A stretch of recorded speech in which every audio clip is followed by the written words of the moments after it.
the DA, when we were speaking to her, she couldn't tell me how the body looked.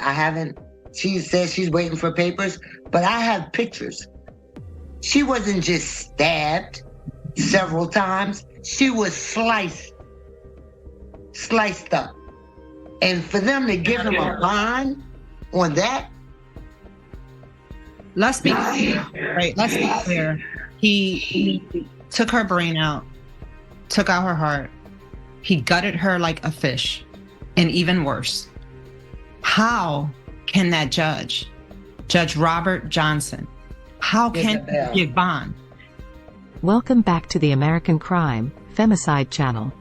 On November 21st, we recounted the heart-wrenching story of Robin Simpson, a cherished social worker, devoted Eagles fan, daughter, sister, and mother, whose life was tragically cut short by her husband, Michael Simpson, in the presence of their 10-year-old daughter.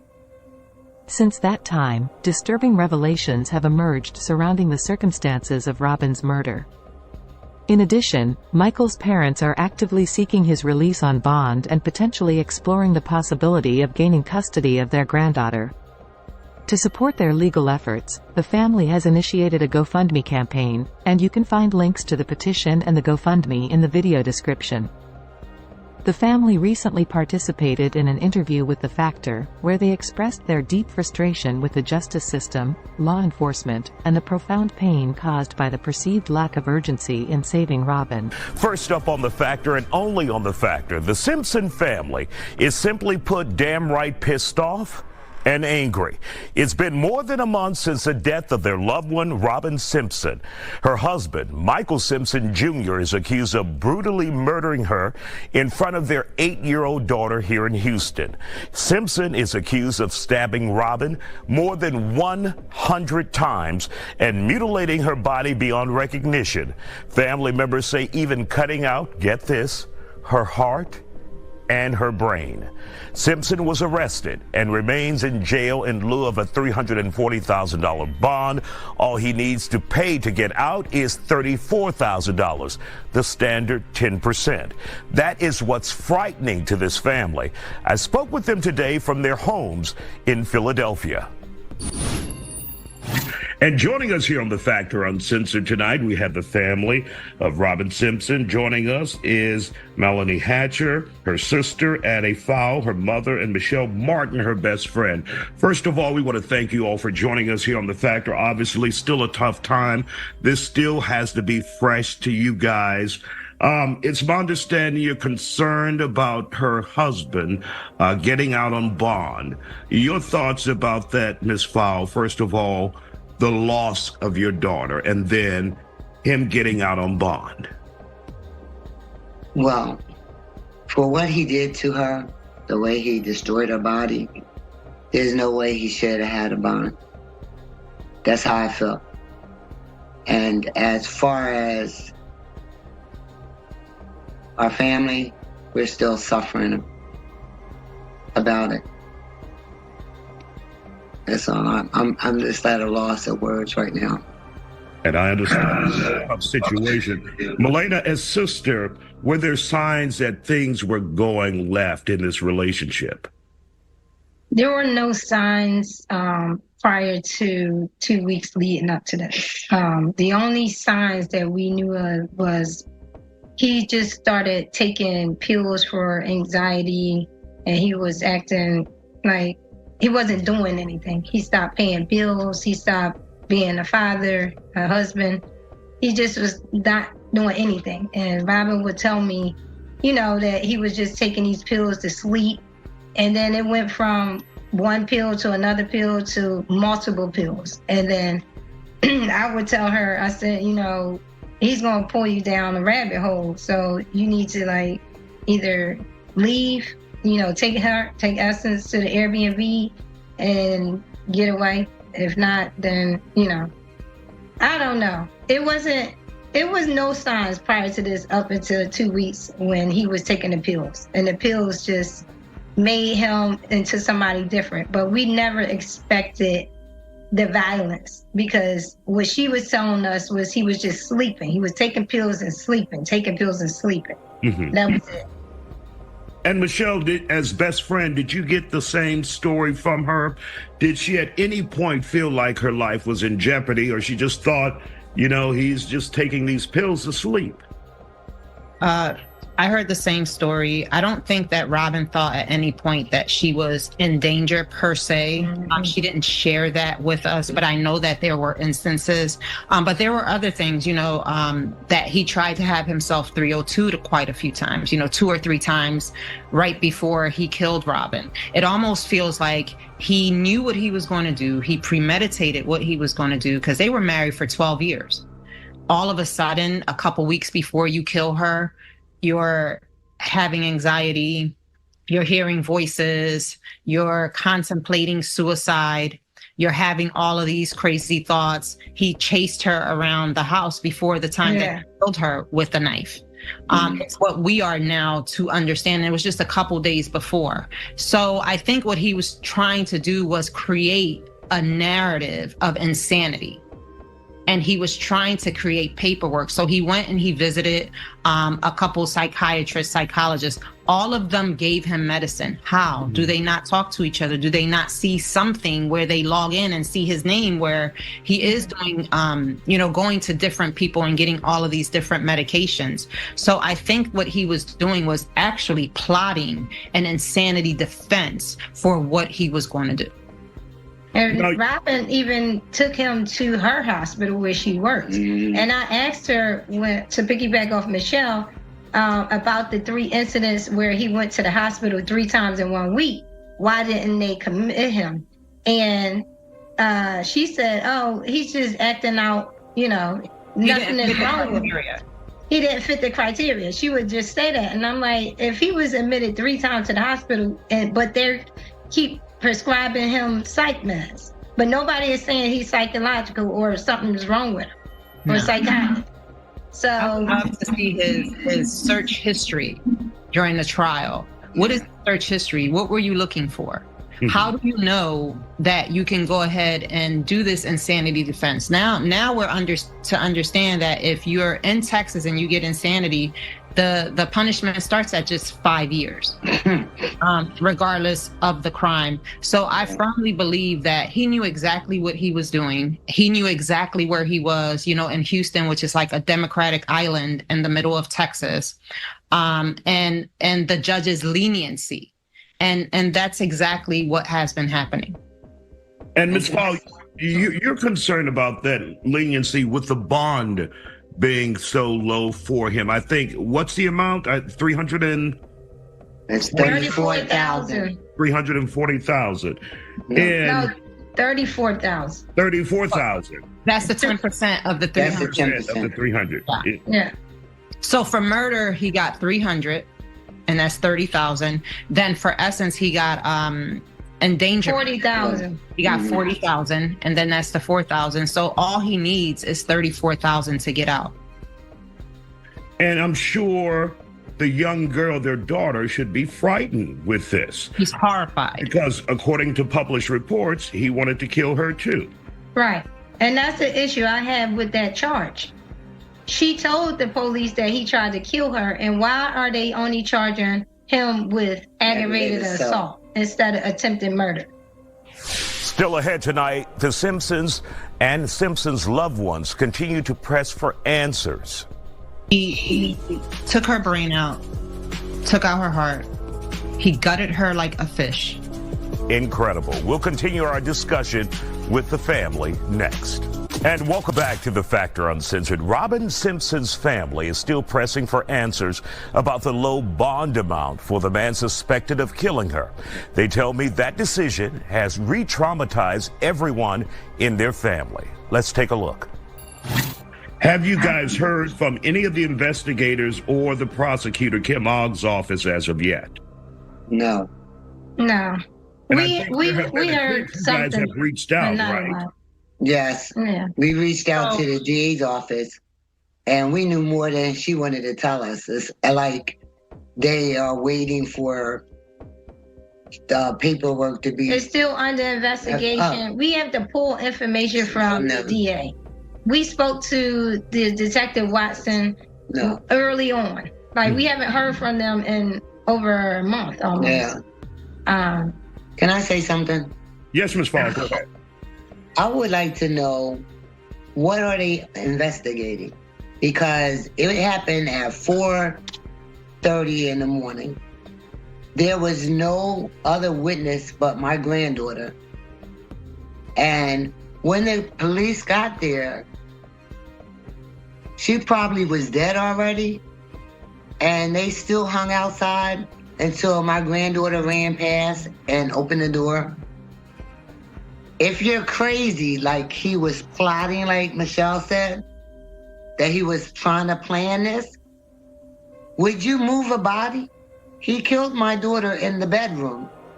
When he heard the cops coming in, he drug her into the bathroom, where then he attempted to stab himself a couple of times.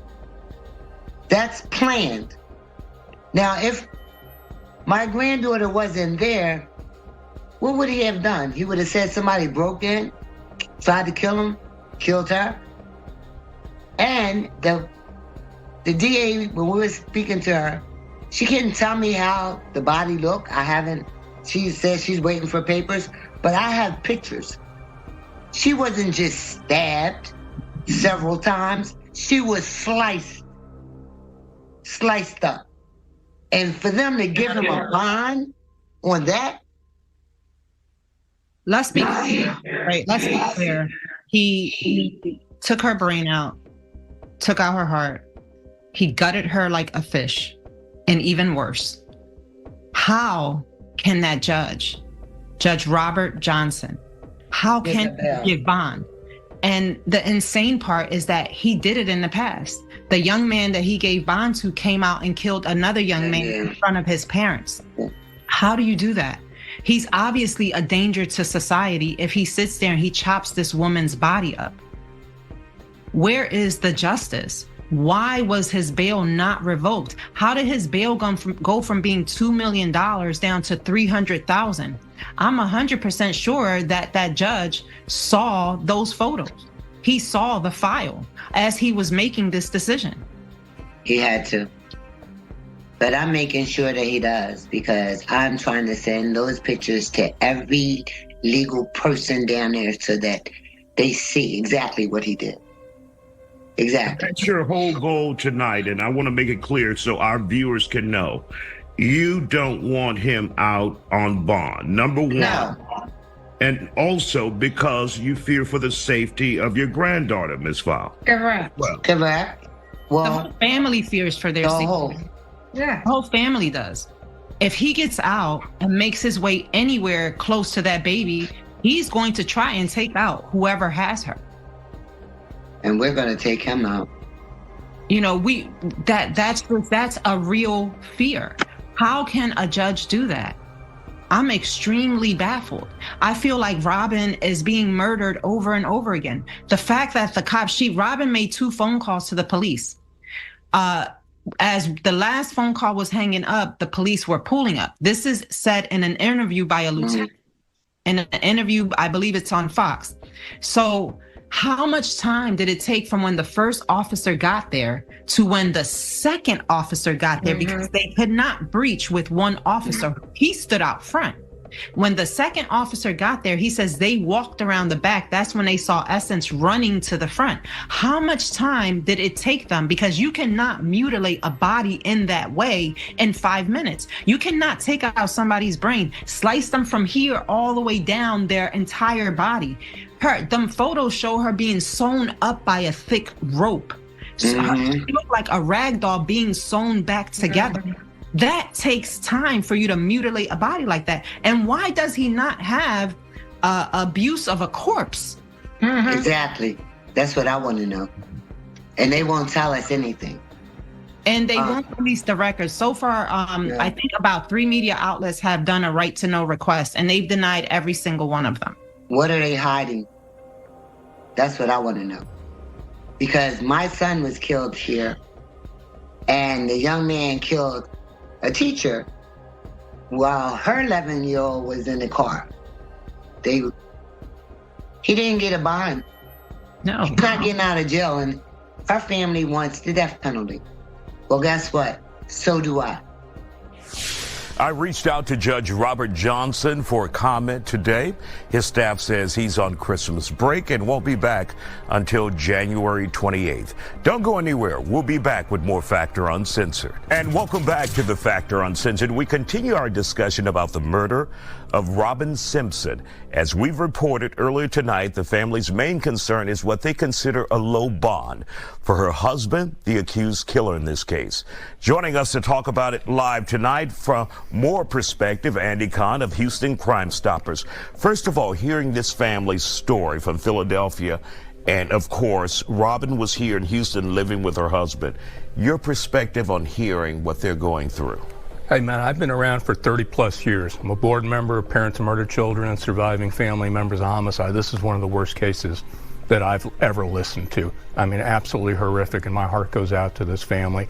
And now they're thrust into this other world, and that's the criminal justice system. And now they've got to figure out what's going to happen, how they're going to figure their way through the system, and of course, priority is keeping this person from actually getting bond, and that's where we're going to come in. And when you hear initially $340,000, but you know the reality is 10% of that, and $34,000 for a professional in this day and age is very attainable, especially if you have property, you have other family members. Yeah, I'm actually surprised he hasn't bonded out right now. What I would tell this family, and actually everybody in the state of Texas, is that by statute, a judge has to grant a bond. The only offense a judge cannot give a bond for is capital murder, and this is sadly not a capital murder. Isaiah, for the last two... And really quick, what makes this different from capital murder and what we know it is now? Because it's a single death. Capital murder is multiple murders, also in the commission of yet another crime of itself. So the last two legislative sessions, we have actually tried to get a bill passed that would give judges discretion not to grant bond to defendants charged with certain horrific violent crimes. Certainly this one would qualify. For whatever reasons, it has yet to pass. I see no downside in giving judges simply discretion. Right now, they don't have discretion. Could this judge have set an enormous high bond? Absolutely. And we've seen that happen lately. And because of the segments that Randy Wallace and I have been doing on your station, Breaking Bonds, we have seen astronomically high bonds. In this particular case, I would classify this as a low bond considering the circumstances and the brutality of the death. Now, the family wanted a very high bond, and I'm sure in a perfect world they would want no bond. But what does it take? What is the criteria for a judge to say, I am going to put this at $1 million, $2 million, $3 million? A lot of it's public outrage. And again, you know, sadly, who the victim is. You remember the Takeoff murder. You remember when Takeoff was murdered? You had a guy that had with no criminal history that had, what, $1 million bond? And that's because of the notoriety of the victim. So what this family needs to do is continue to do what they do. I understand that they have a petition on change.org. They have a petition that's asking the judge for a high bond. They need to continue to do what we do. I will now step in and help this family make sure that this person doesn't get a bond. So public outrage right now is their best weapon. Now, when you say you want the judge to change, the judge does have the ability to come in and say, look, even though the suspect is behind bars now, I'm increasing this bond. The judge can say, you know what, I've taken a look at the totality of the case. I've looked more at the records, and I don't think this is in the best interest of public safety. And obviously, anybody looking at this would just go absolutely bonkers to say that releasing this guy is in the best interest of public safety, and especially this family and an 8-year-old girl that's going to be traumatized for the rest of your life. So judges have the ultimate discretion. They are the umpire. They decide balls and strikes. The judge can say, you know what, I'm going to increase the bond because it's my understanding you have the means of getting out. And I don't think this is in the best interest, so I can do that. The grim and harrowing details of Robin's murder are both horrifying and heart-wrenching. An individual responsible for such a heinous act should not be free to potentially evade justice or pose a flight risk. We urge you to sign the petition and contribute if you are able. Our thoughts and prayers remain with Robin's friends and family as they grapple with this immense loss. May Robin continue to rest in peace.